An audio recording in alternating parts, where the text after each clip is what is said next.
we are opposed around the world by a monolithic and ruthless conspiracy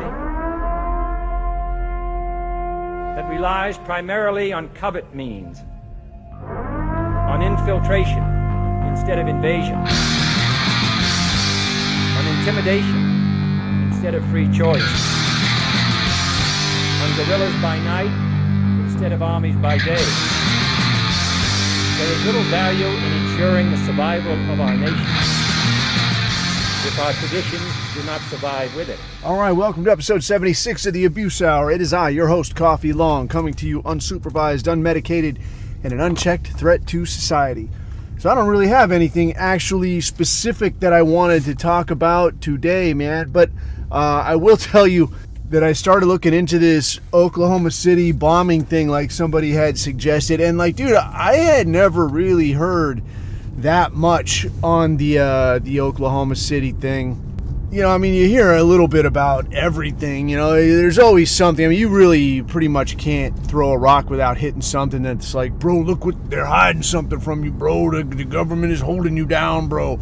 And I mean, in a lot of ways, yeah, sure, yeah, obviously. But I mean, everything, you know, like look at, you know, an ingredients label and they're like, see this ingredient, chlorhexamoraphorophyll, number 72, that's code for genocide. And like, what? But I looked at this, I started looking at this OKC thing. And as you might expect, like there is some controversy. And it seems like a lot of the controversy centers around the idea that there was somebody else at this thing along with this Timothy McVeigh character. So if you I mean, dude, I'm still kind of looking at it, but I've got a sort of a general idea, and I want to do like a whole proper look because I want to like read all the way through it or listen to something about it and like something competent, coherent about it, and form a kind of an opinion. But listening to it so far, it seems like the big controversy is the idea that there was somebody else involved, that this guy didn't do this thing on his own. As I'm understanding it, I think it, dude, I want to say it was 1993 when this Oklahoma City bombing thing went down. And if you got no idea what I'm talking about, the idea here is that this guy, Timothy McVeigh, got what appears to be an ass ton of fertilizer. Okay, now dig this story, and you listen to this story and you tell me if this makes any sense to you and kind of think of where this goes straight away in your head. It sounds like, as I'm hearing it, that this Timothy McVeigh character got a metric ass ton of fertilizer, this ammonium nitrate type fertilizer, did whatever you have to do to it to make it agreeable to exploding, yeah, and put it in like a Ryder truck, drove this Ryder truck up to the front of the Edward R. Murrah building, FBI building in Oklahoma City. A few minutes later, the thing went off and it blew up the whole front of this building. All right. So straight away, my suspicion is that you just parked a truck outside a building and it blew up the whole front of the building. Like, this to me already is kind of a shitty story. Like, usually that's like, you know, you got to have like a pretty legit explosive for a thing to like really tear something up just, you know, sitting next to it anyways, you know, because that explosion is like half of the energy is going the other way, like going away from the thing. So if there's a way you could get this thing in there, right, that's just going to work infinitely better. As I am understanding it, this was on a Monday, and I don't know if it was a holiday, I don't know if it was a day off, whatever, but I guess a whole gaggle of agents testified that, yeah, dude, we all got called and said, yeah, man, don't come to work today. Some of you guys are cool, just don't come to the building today, you know? So I don't know, was there a holiday? Was it a scheduled day off? But the fact that it aligns pretty closely with, it aligns exactly with this guy doing this attack, that, I mean, it's pretty dodgy to me. Like, oh wow, what a coincidence, what another coincidence. Every time, that's the thing, I guess, is the coincidences. Is it's not like the little weird anomalies, you know, because I think anytime, I don't know, when shit gets hectic, dude, you know, when the bullets start flying, when shit gets hectic, weird shit does happen. Weird shit does happen. A tornado comes through town, and you get like a drinking straw sticking through a fucking coconut or something. I mean, weird shit happens, dude. Weird shit happens when you party naked. But it's with these terrorist attacks, always these terrorist attacks, that there's these really weird things that happen that, like, there's no other way. Like, wow, if it wasn't for this really fortunate coincidence, either this could have not happened at all, or it would have been way, way, way, way worse. But as it is, it's just a kind of a way that's going to cost a lot of money and doesn't actually hurt a lot of the people that would have otherwise gotten hurt, the government people. So it begins to look suspicious anyway. So along with this, and again, this is not my deep dive on this thing. This is like just a cursory look. So I had listened to this. Like, I just looked at like Spotify, and I looked at like Oklahoma City bombing conspiracy theory, right? Because I mean, honestly, that's a good spot to start. Because I mean, a lot of times these people come with these wazoo ideas, but there'll be like some little string to pull in there. Because these people, they'll start talking about, well, what they want to do or what their intention was, or like they're thinking that, and it's like, dude, I can't hang a hat on, here's what I think this guy's intention was at the time that he allegedly did X, Y, or Z. So assuming whatever it is even happened, you're going to tell me what he was thinking? Like, that doesn't work for me. But so I get on here and I'm looking for a conspiracy theory, based podcast on Oklahoma City bombing, and I find this one called Low Value Mail, the Low Value Mail podcast, which already sounds cucky and weak anyway. But I'm like, whatever, dude. It was like an hour and a half or so, and it's like, today we interview the foremost expert on. I'm like, all right, whatever, man. I'll listen to it. I mean, for crying out loud, look at the name of my podcast. Who's kidding who here, right? But I get on there and I'm listening to this guy.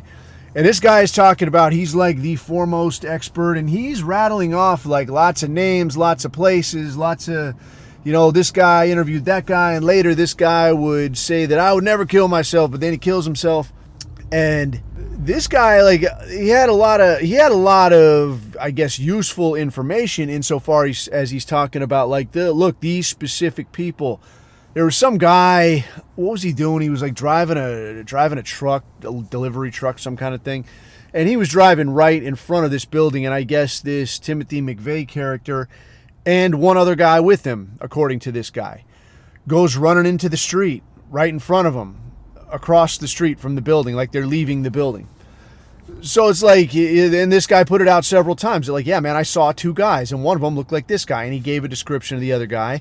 And then I guess, what was it, when the guy, McVeigh, went to like rent the truck or to get something done to the truck, some kind of thing, that when he showed up, they recognized the guy and like, yeah, that was the guy that was here.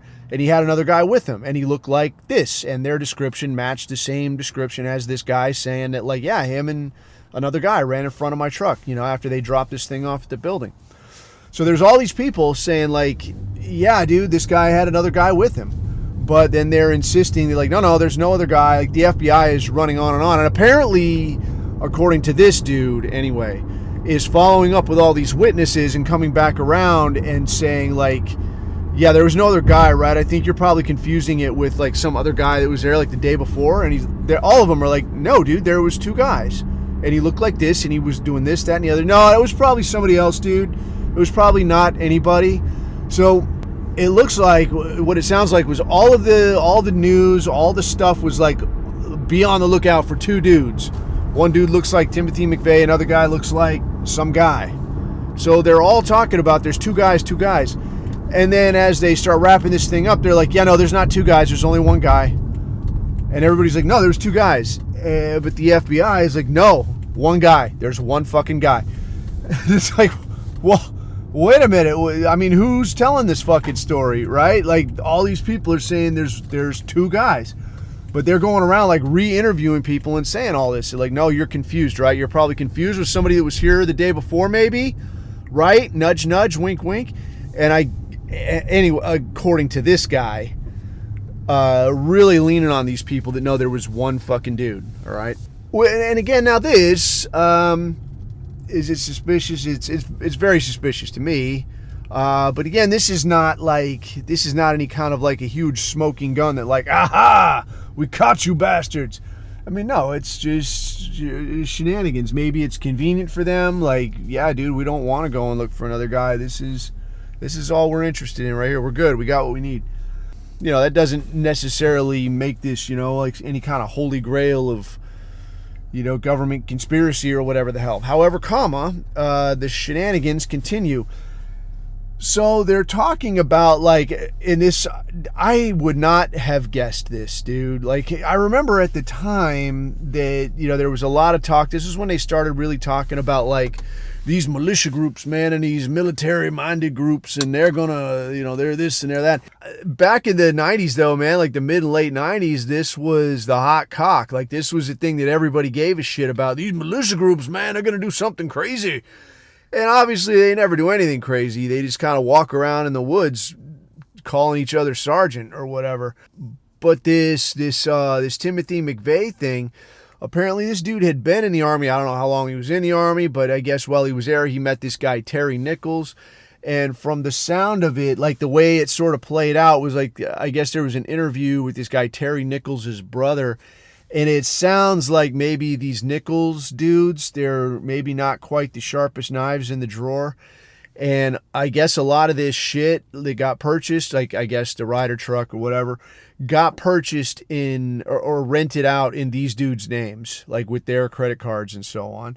So you had these guys, acting as gophers. And so basically if the hammer comes down, it's going to come down on you. So that, again, a little bit dodgy. Like, if you're enough of a dumbass that you're kind of out here LARPing as, I don't know, like revolutionary operator in El Cheapo web gear, and hey, I ain't saying don't go out there and train. I'm saying, like, don't be a fucking weirdo. But if you're going to be out here doing this shit and you're kind of a goofball, but then you're sharp enough to, like, yeah, I'm going to actually duck the hammer and I'm going to put it on these two dingbats over here. There's an incongruence there that kind of suggests like something's not as it appears. But what I was getting at, man, was like they, for the longest time, it looks like had aimed this thing as like at these militia groups. But according to this dude that's alleged to be, Mr. Foremost Expert, that did seem to have a lot of times, dates, places, names, and so on. This guy, out of the hat, dude. So what you find is this thing was actually sponsored and carried out by white supremacists. I'm like, what the fuck? It's just, man, I don't fucking get it, right? I mean, who are the elusive white supremacists, man? I mean, I've heard this fucking term a million different times, and I have yet to meet the person or hear of the actual real life person who actually real life believes that, like, what we need here is we need white people to take over this government and then subjugate everybody else here and rule over them, and then sort of expand that to where we like rule over all. I'm like, dude, I've been around the world, and a lot of these places, like, I don't want any part of bunny ears ruling. Like, you go to the fucking Middle East, dude, and you see, like, if you look at, like your National Geographic or something, like, you see a lot of people sitting down, you see a lot of people just in the shade, just kind of like shit happens slow, shit happens methodically, and you're like, God damn, dude, look at dude, well, this is why you got nothing done. You're not very motivated. You're not a get up and go kind of go-getter. But, dude, if you ever go over there, the thing is, like, that fucking heat, dude, is like a hammer coming out of the sky. And as soon as you get there, you're like, fuck. And your whole mindset changes. Like, dude, I'm sitting in the fucking shade. And then you start thinking that, like, it's a fucking miracle these people can even stay alive. Stay alive, let alone get anything built, dude. So I'm like, rule over a place. I got no interest in this. You can fucking have it, dude. Like, knock yourself out, and however you figure out to get down the road, however you figure out to get your mud hut built, more fucking power to you, friend. Knock yourself out. I don't want any interest in that. All right. So, I mean, every legitimate person I've met is more like, hey, we let you do your thing. Why don't you leave us the fuck alone? Let us do our thing. But, the Tiny Hat Club can't do that. But I have yet to meet or talk to or hear of any legitimate organization that's like a bunny ears white terrorist organization. Like it's not a fucking thing so far as I've ever been aware. But this guy, you know, to sort of throw some cherries on top, first this guy starts referencing Atomwaffen, which we already know. I mean, that cat has been out of the bag. That cat has been bagless for years now. That like, yeah, dude, this is like a honeypot retard bait organization where like incels come in and inmates come out, I guess. And I mean, I don't know if what was it, dude? There's some talk to somebody, and I can't keep track. I can't keep track of who's feeding who anymore. But there was a thing where like this Atomwaffen channel or group or something had allegedly put out some video that was like super high quality production. And then I guess some people, like actual normal people that had started this Atomwaffen thing, apparently mostly is kind of a LARP, you know, hangout, fuck around club type thing. They were like, well, yeah, that's our logo and stuff, but I don't know who any of these people are, and we didn't make this video. Like, this is super high quality. Like, I'm sorry, I don't know how to do this. And so it's like, where did this come from? Then it turns out like, oh yeah, there's a little bit of Fed sponsorship. It's the Quantico chapter that put this one out, you know. And then they were talking about, this guy was talking about, it wasn't the order, it was something else, man. It was like this the arm and sword of the Lord, or some kind of weird shit. But some kind of thing that was alleged to be like, again, like just some real weird LARPy shit, like shit that's no one's ever heard of. Everybody's like, who the hell are these people? Well, so he's talking about this. So he talked about the Atomwaffen thing, and then some other organization that I think I heard of like once, like Arm and Sword of the Lord, or some kind of weirdness. Like one of those deals where you're like, this is stupid and obvious. Like, I'm not going anywhere near this. But then the cherry on top though was that like, but he's talking about some compound somewhere where they've got some guy named Andrew or Andy something, Andy Strausshammer or Straussfehler or Straussgrabler, I don't fucking know. But a German national who was alleged to have, you know, ties to a racist, white supremacist organization, a hate organization. And surprise, surprise, the guy turns out to be a bunny ears Hebrew linguist, he says. Oh yeah, so you're a Hebrew linguist. Again, like not a Yiddish linguist. He's from Deutschland, but he's a Hebrew linguist. Dude, I'm in a parking lot right now, like on my way to get a workout, man, and I'm parked here, and there's a guy, this dude in this fucking Ford Ranger with a crippled tag in his window, just pulled up and like parked in like legit 3 different parking spaces. Like, how did you even do this? It's amazing. It's incredible to work here. It's incredible. Amazing stuff. Anyway, so he's talking about this guy, this Andy something, Andy Deutschland, and he turns out to be a Hebrew linguist. And he's at this thing, but the way the guy says it is like, yeah, you know, he was a Hebrew linguist, and there's some rumors that he may have been an Israeli citizen, obviously undercover. Like, oh yeah, obviously undercover. And just this whole vibe to it, man. This is what sort of has given me like, what's the word for it, man? Like an initial conclusion. And my kind of take on this is, so far, you know, I mean, I want to look and see some more stuff, but this is kind of where I'm headed right now, is that that you're talking about like, oh yeah, there was these feds involved, and it was this, you know, organization that we know has got some federal dollars backing it, you know, getting a little boost, and then there's this guy that's Hebrew national over here. And I'm inclined to think that this is less of a situation where like these people are like the fly in the ointment, like they're worming their way in and they're cutting it real smooth and like they're getting in there and doing shit.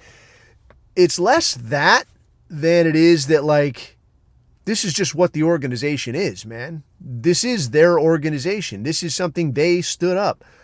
And it's, I mean, if we've seen nothing else, dude, we've seen the same hoof prints again and again and again, right? We've seen the thing where like the government will do rotten shit to the people it's meant to serve, right? They'll blow shit up.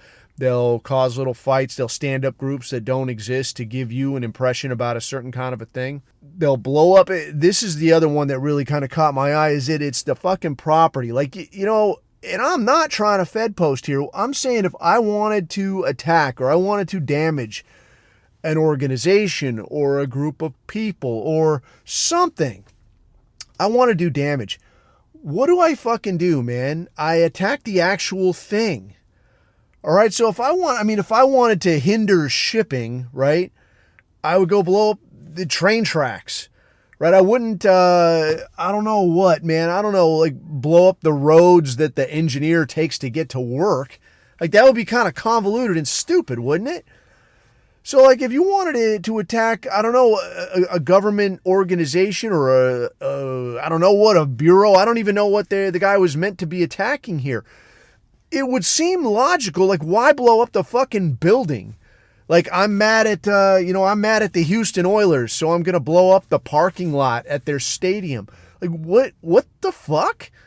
Like no, the smart money seems like you would go after the actual people, right? I mean, you only go after stuff, to the degree that it would serve those people. Like if you were in the military, maybe you blow up trucks or you attack, ships or the ways that they get their food here or there, or their infrastructure, insofar as like you actually need this shit. Like you blow up the chow hall, you blow up the barracks. Now you're in bad shape, but it doesn't stop there. Like it just weakens them. So now they're easier to fight, but you still have to actually fight them. If you're going to basically sucker punch somebody, which is what a terrorist attack, you would seem like that's what this is. Like you're coming out of nowhere, right, to hit somebody, hit something that they care about. You're out here picking a fight. Like you've got a sucker punch, in your pocket. Why would you punch somebody like in the ass? Like I don't understand. Like you get a free shot, like and punch somebody in the ass. You get a free shot, like there I blew up an empty building, part of an empty building. I don't even know what that fucking building was for, but I mean, even if it was, some fucking super critical building, it's like, okay, well, I mean, they'll just go somewhere else now. Like, what were you actually doing? Like, you didn't actually do anything. You did it on a day off. Like, nobody got hurt. So that to me, like, already stinks to high heaven. Like, this doesn't make any fucking sense. But kind of the big cherry on top, like the big indicator to me was this idea that there's all these people that have been identified as like, well, yeah, well, this guy's Jewish. This guy was actually a Fed. This guy was an informant. And all these people are fucking dirty. It's not that the whole thing is compromised. It's that the whole thing is fucking a Fed organization. And to kind of drive this fucking nail home, and I've mentioned this before, but I kind of wanted to beat on it again. I had been listening to this audio book called One Nation Under Blackmail, and I think the author's name is Whitney Webb. And I think, listening to it, I think she's reading it herself. So it sounds like some, I don't know, what do you say? Like college girl is like reading you a book. And I mean, like, I don't know, maybe you thought what I thought initially, that like college girl academic and how neck deep into this true crime shit are you going to get? But like this thing is supposed to be like, here's like the Epstein network and so on. But it's like a 2-volume deal, man. And I had mentioned it before, like this chick gets in the weeds, dude. Like super Rain Man autistic level of like, yeah, we are in the fucking weeds here. You're going to know more about these organizations than you ever thought. Like I listened to this audiobook and it takes forever for like the Epstein circle to even come up. Like this thing starts way, way back, like in the Prohibition era.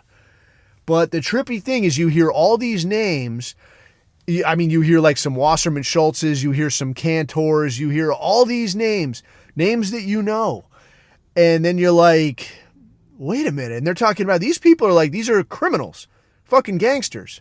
All right. So you start hearing about these fucking criminals and they're like, yeah, like mob boss so-and-so Schultz and Mr. Wasserman and this guy Cantor over here. And these are dirty, dirty people. These are criminals. But now somehow you're like, oh, your grandkids, your great-grandkid, now they're like a legitimate, like, thumb in your eye senator type. They're like, I'm high and mighty and you're fucking scum. And like, oh, it becomes clear to me. But you start hearing about all these names and all their immediate associates, and they go on to stand up things like OSS, right, which later morphs into CIA. You're talking about Arnold Rothstein, Meyer Lansky, Arthur Rosenstiel, right? Talking about people that, and this was covered on one of those FTN episodes where they were talking about, they did a look at the Epstein circle as well. But talking about these people that, like, well, anybody that you thought might have been like on the straight and narrow, like your J. Edgar Hoover or whatever, like, no, those people got put there by these criminals. So all of these organizations, it's not that there are associations with criminals. It's not that some criminal type wormed their way into this thing. It's that this organization was criminal from the start. It was founded by criminals, by professional mobster gangster types to serve their own interests, right? They stood this thing up to look out for themselves, to basically continue fleecing you under the guise of, oh no, law and order, Goy, here, get out here, do the right thing, Goy, don't make me throw you in prison. So now they can walk around with a badge, basically rob you, and honestly, that's pretty much what the FBI is, because how did that get stood up? Oh, well, you know, somebody robs a bank, and now, well, what, we're supposed to rely on these local cops when these people are running state to state? No. We need a federal organization to chase these bank robbers around and make sure that our money is protected. So again, it's all about the money. But that, of course, has morphed into like, yeah, I can do whatever the fuck I want to you. I can lie to you. I can show up at your house. I can just shit a warrant and start looking through all your stuff. I can force you to open your phone. And if you lie to me, even if you fucking forget, hey, where were you yesterday? I don't know. I think I was at, fucking Subway with Jared trying on pants. And like, no, I got a video you here. You lied to me. Dude, I thought I was actually at Subway. No, you weren't. You were here. You lied to me. So you're going to do time for that. Like, what the fuck, dude? So these people have got you by the nuts, and it's not through some kind of coincidence. It's because these organizations are fucking criminal at their root. And I have no doubt that this thing was the same fucking thing. So yeah, as far as, the absolute details or arriving at any kind of conclusion as far as that Oklahoma City bombing thing goes, might have to take some more time to look into that and maybe reach a more detailed conclusion. But at present, I think it was kind of it seems like generally the Ghey Ops that get pulled, they always kind of go to the same well. Like they always reach into the same hats for the same rabbits. And there's always like some kind of high profile thing. And there's always some kind of a like narrow miss. Like, whoa, buddy, like it could have been so bad, but lucky for us, this or that happened. Like, oh, these people weren't at work today. Or luckily, like, the people who matter, Larry Silverstein, like just luckily didn't come to work that day. What was it, Flight 93, luckily, got shot down or forced down or whatever and didn't crash into the Capitol building or whatever, but luckily, like the finance office at the Pentagon got blown up and no Israelis were harmed in the downing of towers 1, 2, and 7. But as far as this thing goes, like, yeah, it's lucky, nobody's at work that day or what kind of ever shit. And we got the one guy and there was no other guys and it's real clean, it's real simple, and there you go. But if I had to take like a wild ass guess at it, I would have to say something like maybe this was somebody's bright idea, and like maybe there was one of those deals where like, yeah, we're gonna let him get something together that he thinks is an explosive, and then it's gonna go and it's gonna not go off because it's not really explosive, and then we're gonna just roll the guy up or roll up his cell or whatever the hell. But then somebody got in there and got their fingers into it, and now suddenly the stuff that was not supposed to be explosive suddenly is, and now the thing that, wasn't supposed to go off, maybe, they gave it a little boost, right? Instead of just, I don't know, it's hard to speculate how well would a Ryder truck full of ammonium nitrate fertilizer actually work. I don't fucking know. And parked outside a building, I really have no idea.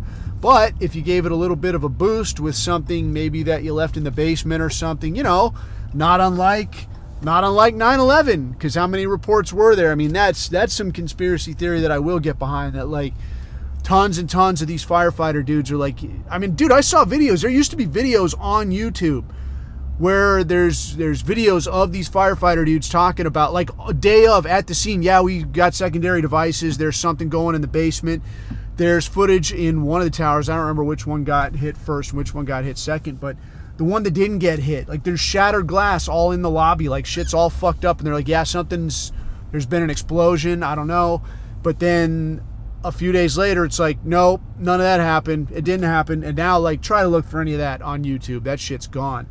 And I guess a lot of the people, well, this video is long fucking gone, but there was a video where they had some of these people that had been injured in the explosions in the basement in the World Trade Center buildings. They're like, hey, I'm telling you this, and I want you to know I have no plans on killing myself. I'm not depressed. I'm not on drugs. I'm not anything. I'm just telling you what I saw. And sure enough, a little while later, a few weeks, a few months, and like, oh yeah, they killed themselves in their backyard, through some fucking miracle. But, so yeah, it's all very dodgy, man, but this definitely seems to fit the mold of that very same approach of like, oh wow, look, we got these cartoon villains, and it sure was lucky that more damage wasn't done, and it's just tore up a building that, who knows, maybe they were looking at renovating anyway. So there you go. Yeah, so for a first glance, I realized that's probably a lot of speculation and not a lot of useful input, but that's just kind of where I'm at right now on the OKC bombing thing. But moving along though, man, a couple other things I wanted to get to today.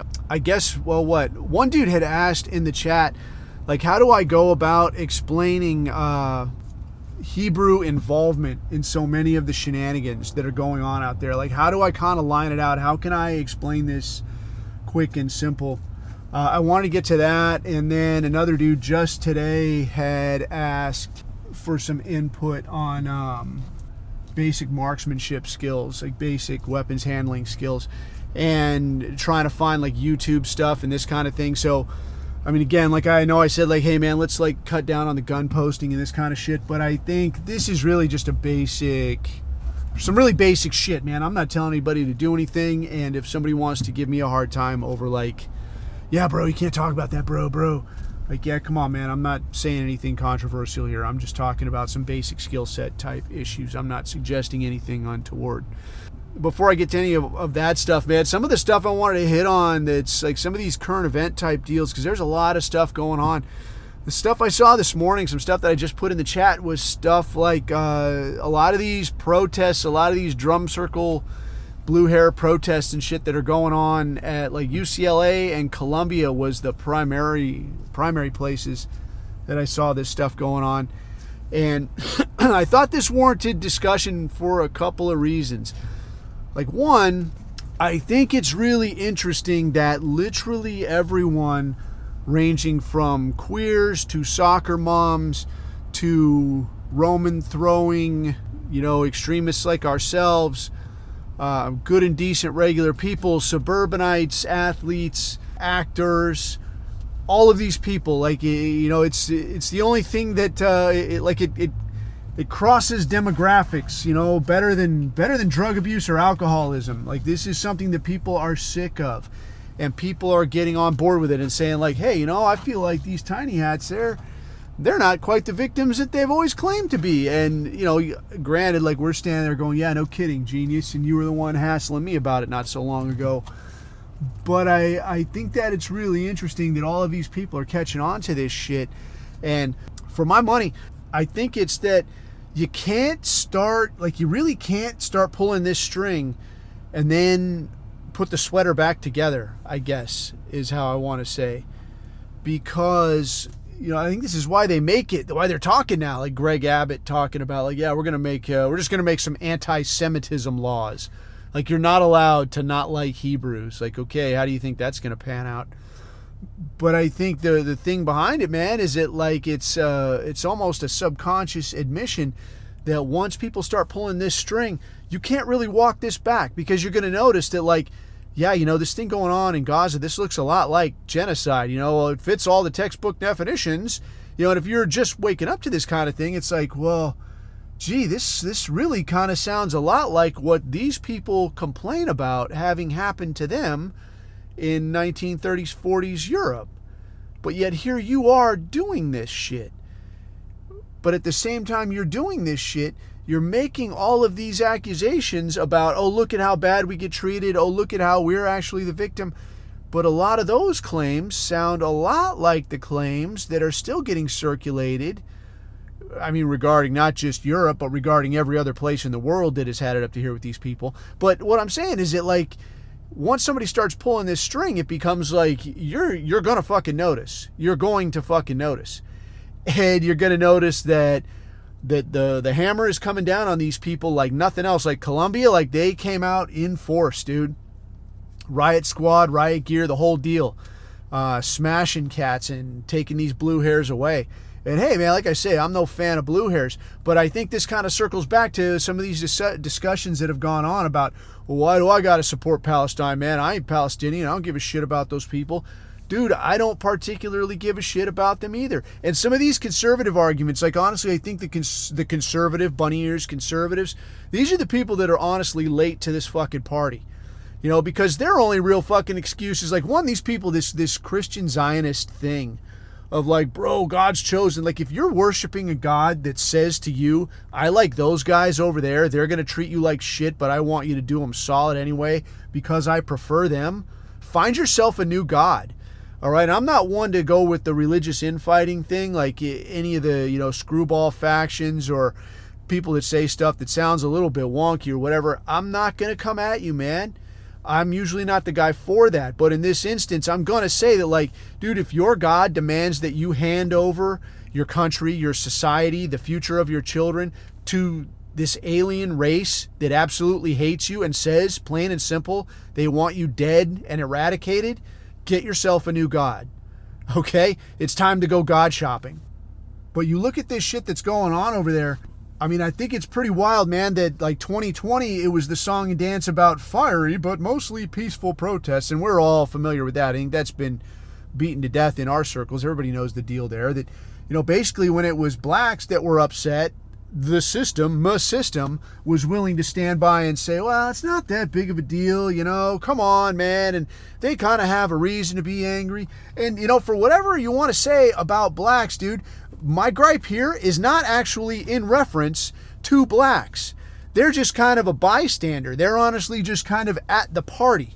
They're not the ones making this shit happen. I feel pretty sure that it's not black people making any sort of a decision on like, yeah, I want the cops to not hassle us. On these occasions, I want cops to crack down on people. On those occasions, black people have no real say in that. I feel pretty fucking sure. But who does have a say? I think that raises the real question here.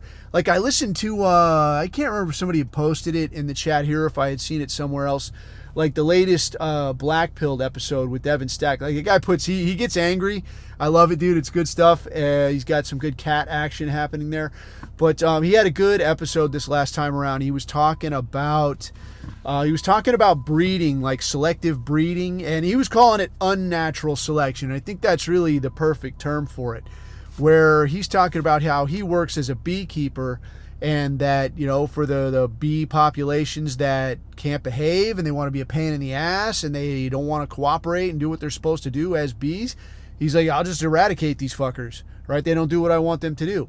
So wherein, you know, in nature, maybe a certain kind of bee would, you know, I don't know, the ecosystem would balance out or it would favor this sort of bee over that sort of bee. In this case, he is the arbiter of what kind of bee gets to stay alive and procreate. He talks about a study that went on in Russia during the communist period with different kind of foxes and breeding of foxes and kind of evolving foxes for certain traits and behaviors and some of the kind of effects of that.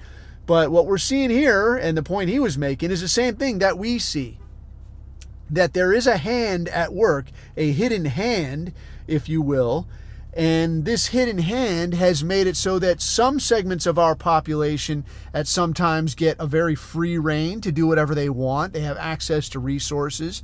They have latitude to behave whatever kind of way offers them an advantage. And this is what we saw with minority communities for sure during 2020 and the Dirty Black Summer, that whole thing. But what we're seeing now is that same hidden hand is very much constricting and restricting freedom and movement and all of this kind of shit when it is Israel that is under the gun. So when you're talking about like, I hate whitey, fuck whitey, get rid of these white people, these white oppressors, these colonizers, this kind of shit, then it was like, you'll have cops taking a knee, right? You'll have the entire government taking a knee and calling off, work. We're going to all get together and we're going to show some appreciation and we're going to try to recognize our white privilege. But when it's a hippie drum circle talking about, these Israelis, man, I think maybe what they're doing isn't that cool. Fucking riot cops, cracking fucking heads. That's what you get then. So the question of like, where is that hidden hand? And that's what the thing Devin Stack was getting at. And he was talking about that Dutch woman, that honestly pretty good looking Dutch woman that was giving a talk. And I don't know where it was, but she was up there in front of the crowd talking about, hey, what do you see in Europe? What do you see in Rotterdam? What do you see in London? What are you seeing in Ireland? You're seeing the native population being pushed out, being made a minority in the societies that they built, right? And it's not cool. But she keeps talking about the elites, the wealthy, the internationale clique, right? But she never names them. And that's what the thing that Devin Stack was getting to. Who are you talking about exactly? Who are these people that are making this happen? Who are these elites? Who are these globalists? It's the globalists. They basically control the world. Intergalactic demons, interdimensional, antichrist. But it's a good question, and the reason that so many people, I think, who have any kind of anything to lose aren't saying anything is because what you see right there, when you look at this Columbia, when you look at this UCLA, when you look at, like, these are just hippies, man. They're just fucking hippies. Like, this is this not what college kids do? I mean, this joke has been fucking around forever, dude. Like, can you point out Ukraine on a map? Right? Oh, we got to help the starving kids in Ethiopia. Can you find Ethiopia on a map? Name one Ethiopian. Right? It's been a joke for fucking ever. But now it's the same thing. And like, somebody was telling me this morning, dude, about like a total normie. And like an absolute normie. Like, I have sort of hinted at working on this guy, and this guy is like, he's not fucking having it. I mean, I think he's just too normified. Like, it's just not there for him, like he doesn't have the software to do this. When we come to power, he'll be a guy that just gets swept up and he'll just go along. So I guess this is what we're doing. But other than that, man, he doesn't have the software for it. But he's telling me this morning about these stupid college kids, man. I was listening to Joe Rogan. You ever listen to Joe Rogan? I'm like, no, I don't listen to fucking Joe Rogan and his oh so entertaining cast of Hebrew comedians and MMA dudes. Like, no, I don't waste my time with that horse shit. But no, please tell me what you're talking about.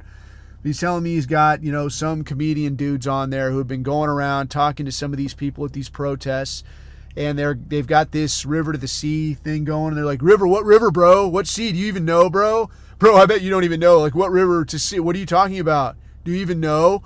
And it's like, yeah, no, they probably don't fucking know. They don't fucking have any idea. Fucking spoiler, they've never had any idea. You're late to the fucking party. Guy, pal, dumb fuck. Nobody's ever fucking known. The college kids never know what the fuck they're talking about. But I do think as well that just like we know the college kids never know what the fuck they're talking about, I think there's also this thing where everybody knows that everybody is pretty much sick of fucking protests. And this is, dude, I think this is a pretty easy gay op to get your head around. That everybody knows that everybody's sick of the fucking protests. Everybody's sick of the bullshit. Nobody likes hippies. Nobody likes college kids. Everybody hates drum circles. So when they go, man, we got to do something, to get the eye off Israel. Like, how do we cut down on this Israel criticism? I know. Get the hippies to go after it. Get the hippies to protest it. So if you get a bunch of dumb fucks out there going, Israel, what the fuck, bro? I fucking hate Israel. Everybody's going to go, you know what? I hate fucking protesters. Shut the fuck up. Whatever you're against, I'm probably for. Oh, you're against Israel? Now I'm for Israel. Even though the person saying that probably can't get any closer to finding the West Bank on a map than these fucking college kids. That's the way it's going to fucking go. But that's just my take, and I don't think it's too far of a stretch to imagine that's what's going on. But anyway, yeah, but I think it does kind of circle back to, like, where do I stand in this as a white nationalist, like me and you as well? Because I've heard, all the talk about, like, why should I fucking support Palestine? Bro, I ain't saying fucking support Palestine. What I am saying, I'll sum it up like this, man. This idea that you hear college kids, again with the fucking college kids, young people talking about, I want to change the world, bro. Once you get a little older, it doesn't take too fucking long to figure out that you ain't changing shit. Quite honestly, about the best a man can do is to change maybe one or two opinions in the room you're in. I mean, I'll tell you what, now me, I feel honestly, and like rare occasion, man, you're going to catch coffee feeling fucking privileged and honored in some kind of way. It probably won't ever happen again, so write it down someplace, enjoy it while it lasts. But I'll tell you, dude, I do feel privileged that even though there's not that many fucking people that listen to this complete bag of dog dicks podcast, when I look at the little distribution feed fucking thing and it says where people are listening to this, dude, I see like all over fucking Europe. I see like Czech Republic. I've seen Hungary, Italy, a bunch in Germany, a bunch in fucking England, some in Belgium, there was like a couple in Africa. There was one or two in South Africa. Dude, to be able to talk to somebody in any of these places, like I can't really have a conversation. Maybe you get in the chat and we talk a little or whatever, but to be able to talk to anybody in these places, to reach out and share an idea, to have just any tiny speck of influence over somebody in these places where they can pass on the things that I'm saying. Dude, it's a huge fucking privilege to just be able to talk to a handful of people and get ideas out there. But quite honestly, that's, and considering like the lengths and, the willingness to sit down and run my suck for a little while and to shell out a few bucks to stand this thing up, like, yeah, maybe not everybody has that kind of time or resources. But just the same, dude, it's a huge privilege to be able to just get one or two people out there thinking about the things that we talk about. So what I'm getting at here is that when people say, oh, I'm going to change the world, bro, you ain't changing shit. I ain't changing shit. Changing one or two people, and in turn, maybe they change one or two people. That's fucking it, dude. So this idea that like you weighing in, or me weighing in, or any of us weighing in on like Palestine as a whole, like why do I got to support? Bro, what you're doing doesn't much make any fucking difference.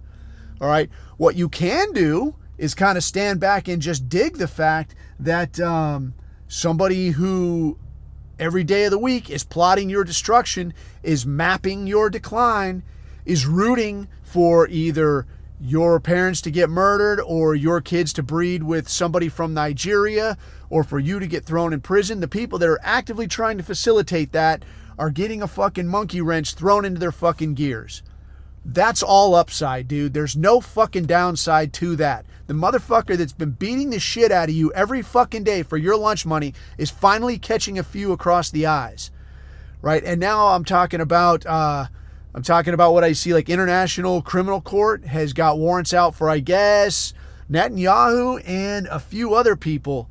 I can't remember the names of these fucking idiots, but some of these people in Israeli government, like, you're now fucking wanted for war crimes. And like I saw, what's the guy's name? Redacted 1856, I think, posted in the chat. The wheels of justice grind slow, but they grind extremely fine. So long and short, man, the shit will play out. Like Israel you're in a tight fucking spot, my friend, a very tight fucking spot.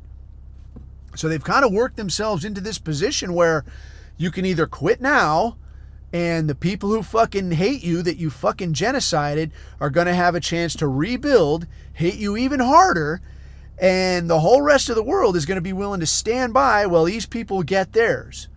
Or you can try to turn their lights off completely take over all that fucking real estate, but now you're staring at fucking war crimes charges. Because what are you going to do? Like if these fuckers are saying, hey, knock it off, and you keep fucking going, well, what do you think's going to happen, man? Because if you were to fucking stop and say, oh, we got carried away, it's our fault, we're going to make it right, we're going to do what we can, I could see, the international community, and all these people that are more than likely under the gun, having their dick in a 12-year-old or some kind of thing, getting caught on Epstein's Island, I could see them giving a free pass to these Hebrews. And like, yeah, okay, well, just don't do it again, bro. Like next time you do a genocide, bro, I'm gonna be super pissed. Like I won't stand for it, bro. I could see that happening, but again, you're kind of between a rock and a hard place here. I heard some talk yesterday that Netanyahu and his government are basically up shit creek without a paddle, dude, because you've got half the government saying, hey, don't stop the war. You got to fucking finish this thing. If you don't finish this thing, we're going to push you out and we'll finish it. You got another half saying, you got to stop this shit. You're making us extremely unpopular. You got to fucking stop this before people get fed up like they are now, right?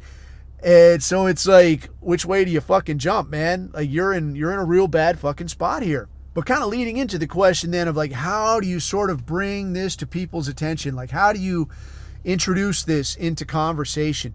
I've heard no end of good ideas on how to kind of float this.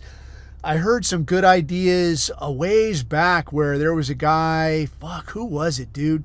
Whoever the hell it was. This guy was floating the idea of like starting with a kind of a nostalgic feel about like, dude, do you ever remember a time when you didn't have to worry about this, or this? Do you remember a time when your government's priority wasn't a foreign nation? Do you remember a time when you weren't a second-class citizen in school? And kind of discussing that way and like how good it used to be and how do we get back to that?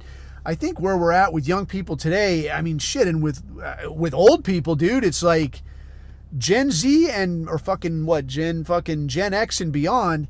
It's like the programming is hardwired in there so fucking hard that like it just defaults right back to like, yeah, but we got to fight the Muslims, bro.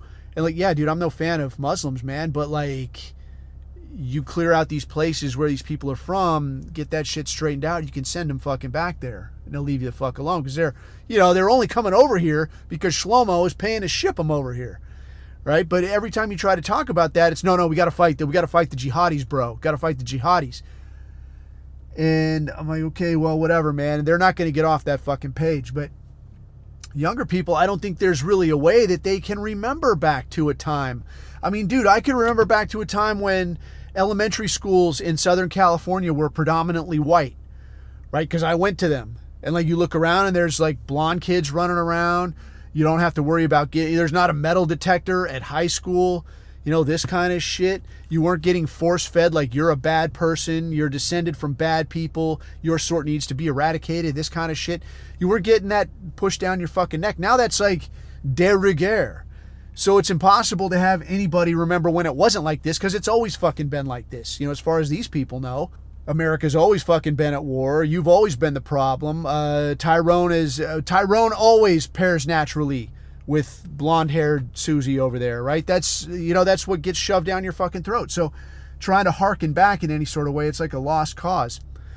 So how do you do this then? Dude, I honestly think, and I'd mentioned this a little bit on a previous episode, but I honestly think it's sort of situation dependent. Like, what are people talking about? Like the person you're talking to, what are they talking about? And I think just like the meme says, dude, every single time, any problem you find, you dig deep enough, you're going to find a set of side-locked rubbing hands in there, right? Neck deep in the middle of it, right? Whatever the fuck it is, whether it's financial, whether it's academic, whether it's on the business side, whether it's in government, whether it's in media, entertainment, any of this stuff, dude. You find a fucking problem, you keep digging, and you're going to find him right there at the bottom, pulling the fucking strings. Hey, what are you doing in here, Goy? You're not supposed to be in here. You're going to fucking find him, man. So I think in that way, it depends. Like you talk to whoever you're talking to, like what's their gripe, dude? Is it my economy? Is it these college kids? Is it all the wars? Forever wars. What's the complaint? Get them to talk a little bit about that. And now I think for my money, there's a lot to be gained out of this who, like exactly fucking who, because there's a lot of like you're hearing these euphemisms, the globalists, the bankers, the politicians. But I mean, information is so available anymore that ain't fucking good enough. All right. Like in the 80s or 90s, you could say the politicians. If somebody says, I work in DC, you can pretty much know that like that person, if not that person, then one step away from that person is part of the fucking problem, where they haven't got the sense to fucking behave. They're taking that money they shouldn't take. They've been going to them parties they shouldn't go to, being photographed doing shit they shouldn't do. And when all is said and done, you could say the politicians, and it's pretty straight fucking forward. But now information is so available, you could say, well, who exactly? Exactly fucking who is the problem? You want to complain about my economy. You want to complain about trade deficit. You want to complain that you can't get a Hilux in the States. I'll complain about that shit. But you want to complain about these things. Who is making these decisions? Why do we have so much business in China? Why is all this happening that way? Who is behind it? Well, I don't know. Who just got back from China? Who was it? Secretary of State Anthony Blinken? Oh, God, you people are human rights violators. We're going to have to do something. And if you don't do something, we're going to do it for you. The guy fucking actually said some shit like that on his way out of China. Just went to fucking China. And like at the airport, it was like either at the airport or at the hotel, still in fucking China. Talking about, yeah, China's doing a lot of stuff they shouldn't be doing. If they don't fix it, we're going to have to fix it for them. Like, could you piss these people off more? Could you make us more hated on the fucking world stage? Like, have you ever been somewhere else, man? Walk into a place and like, hey, I'm American. People are like, oh, man, fuck you. Because all they think of is like the shitty way that America treats everybody, in a diplomatic sense. Not you personally, like you're the fucking asshole. Like, no, you're probably cool when you go somewhere else. But Anthony Blinken, he's the guy that goes to a meeting, talks all nice, and then goes to the airport and shit talks you behind your back. Cool, thanks, Anthony. Well, what does Anthony have in common with any of the other people that are causing these problems? Let them answer this fucking question. Because I'll tell you, what I've found often is that giving somebody the fucking answer, all you're going to get is, well, no, because, and basically because if that was the answer, I would have found it myself because I'm fucking smart. And obviously you're so fucking smart, you had to ask, evil internet Nazi about like, what does this shit work? What works? What's going on here? I don't understand. So if you give them the hint, like what's your fucking complaint? Help them dig. Help them find that tiny hat because the tiny hat's there. If you've been at this any amount of time, you could probably name one of the tiny hats off the top of your head that's behind any of these issues. You're talking academia, you're talking a stock market, you're talking media. You could probably name one off the top of your head, like who's the decision maker on this that's making it as fucked up as it is. Let them figure it out. Well, who is behind this? Who's contributing to this? Right? Which of these Shabos goys is owned by one of these clowns? Right? You look at fucking dude, you look at Donald Trump, and I had to have these dots put together for me. Just like a lot of us, I was hoping like back in 2016 that this fucking idiot would actually do something worthwhile. Spoiler, no. Tel Aviv's man in D.C. But after I looked a little bit, and again, like Fashion Nation way back when, Jazz Hands put out a really solid product on this. That dude, fucking Donald Trump, like what's his connection? Yeah, he ain't a Hebrew. But what's his connection? Well, all of his kids are married off to Hebrews. Who was his mentor? Roy Cohn, big fan of young kids in New York, gay dude that sat at the right hand of Joseph McCarthy during the famed McCarthy hearings, Red Scare, that whole thing. Convinced people that what they were actually after was communists. When no, man, all we're really trying to do here is get a stranglehold on this thing so we can kind of take power and be in charge of shit, for as long as we want. Well, who else was fucking protege of Roy Cohn? Oh, Jeffrey Epstein. Oh, did Jeffrey Epstein know Donald Trump? Yeah, I introduced his wife to him. Oh, weird. What a fucking coincidence. See, it don't take that fucking long, man. So again, like, case by case, what's your fucking problem? Where's the tiny hat in the woodpile? Steer them onto that, but let them figure it out themselves. Because at this point, man, I gotta feel like if somebody is sitting there scratching their head, because imagine being a normie and not having any idea about how any of this shit works. And like, yeah, I don't know. I don't understand. And somebody comes to you like, look, here's a very, very clear line of relationships, a very clear set of connections between these people and these decisions and these consequences that have got the dildo of consequence, shredding the asshole of society. That's what you get, man. But when it's all very clearly lined out, and you present it for them, a lot of times still these normies are just going to be like, I don't know. I'm not sure. Okay, don't be sure. Don't be fucking sure. I just wasted my whole fucking time. But if you kind of give them a few tips, let them work it out themselves, then eventually, I think maybe a lot of them end up where a lot of these college kids have ended up with like, hey, you know what? I think maybe these sidelock enthusiasts might be behind a lot of this. Oh, do you think so? Good work. Good work. So to kind of wrap it up, dude, I wanted to hit a couple things on one of the questions that came up in the chat as far as marksmanship basics, or, you know, rifleman basics, if you will. Because, I mean, marksmanship, like, this is like basic marksmanship, basic sighting in. I think if you Google some of these things, fucking YouTube search some of these things, and you're looking at like basic tactical X, you know, like basic tactical reload, basic tactical marksmanship. I think if you search for it that way, you'll probably get some good results. I would recommend looking at, you know, some of the more recognized names, I guess, like your Garand Thumb type guys. Like some of these guys that actually have, you know, some cred, I guess, some clout.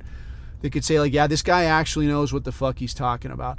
Because a lot of this shit, you know, if you go out there yourself, you got, you know, say your rifle or your pistol or whatever, and you go out there, just like a lot of things, you go out there and mess around with it long enough, you're going to figure a lot of this out. You know, it's pretty straightforward. You know, it's not that difficult to figure out.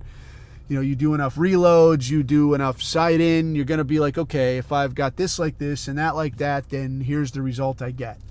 You know, not that complicated.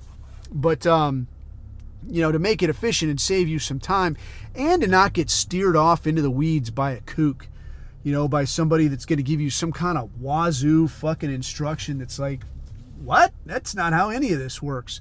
You know, you don't want that. So in order to avoid that, you know, stick with some of these guys that are better known. And then don't be, man, how can I say, don't be distracted.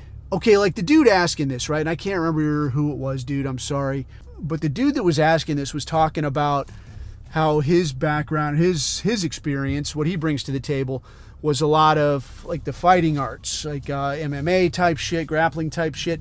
So by way of comparison to that, like if you get on YouTube and you start looking up, you know, any kind of grappling techniques, jiu-jitsu techniques, you're going to get all this wazoo shit, right? You're going to get these crazy low percentage techniques that are like, yeah, if you have an ass ton of training and you spend a whole lot of time on just this, then you're going to be able to hit this technique once in a rare while.